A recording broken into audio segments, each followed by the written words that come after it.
Hello there, people. Welcome back, or welcome to the channel. I'm Anthony, the goalie. And as we continue on with our team season previews, we land at number 27, the Arizona Coyotes. On April 18th of this year, 2024, the Arizona Coyotes ceased to exist. That's when the sale from former owner Alex Marlano was finalized to new owners Ryan and Ashley Smith. This is one of the teams I thought would have made the playoffs last year, but I guess the curse of the franchise continued on to the last season. Like, if anybody watching that's it in Utah and it's going to be a hockey fan, like, you don't understand how lucky you are. You're getting a team that's very talented, very young,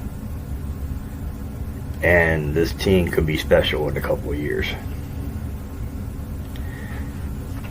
They played the last game on April 17th of this year,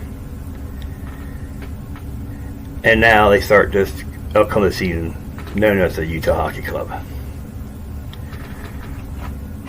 But that's upcoming year. Let's get to last season. They had 36 wins, 41 losses, 5 overtime losses for 77 points. They scored 254 goals and allowed 274. Their goaltending will be solid for the upcoming this season too. But this team has a lot of youngsters and a couple of veterans mixed in. At the forward group, you have Clayton Keller, Logan Cooley, Maricini, and you have Josh Doan, son of Yotes legend Shane Doan. He played in 11 games, had 5 goals, 4 assists for 9 points. I mean, the youngsters on this team are very talented players and are very skilled. And with like veterans of Kerfoot, like the forward group will be set for this upcoming season and for seasons to come. As for the defense, they had basically had no defenseman from last season on the contract. They literally had no defense and they rebuilt it.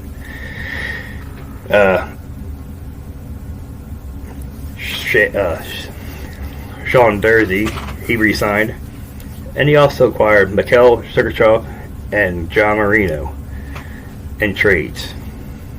Sugarchev from Tampa and Marino from New Jersey. They lost J.J. Moser in the trade to Tampa, along with a couple of draft picks.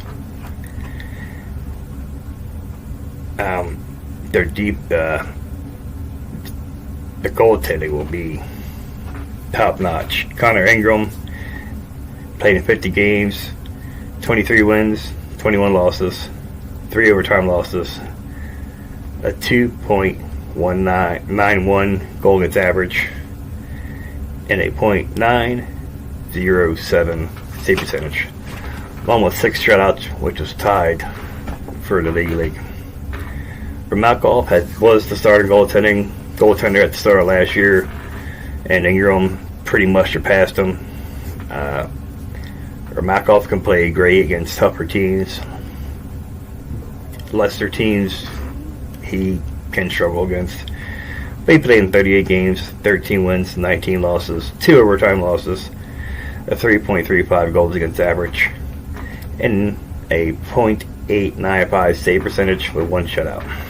He could be traded in the upcoming season during the deadline, but we'll have to see about that. To go along with Josh Doan being a son of a NHL star, they're able to draft Tej Nigla, son of Jerome Nigla, another NHL Hall of Famer, one of the best power forwards to ever play the game. His son won't be quite that, but he played for the WHL team, 64 games, 47 goals, 37 assists, 84 points. He probably won't play in the NHL this year. There's no need to rush him. As far as the salary cap, they have plenty of money. They have almost $10 million in cap space. The roster seems to be filled out. They have 23 NHL contracts to roster. In this year's draft, they have 1 first-round pick and 1 second-round pick. And they still have 2 retention spots for trades. I mean, overall, like I said earlier, I thought this team would have made the playoffs last year. But this year, they should at least challenge for a playoff spot, if not make the playoffs. This team is young, played together for a couple seasons. They're going to gel and be very dangerous.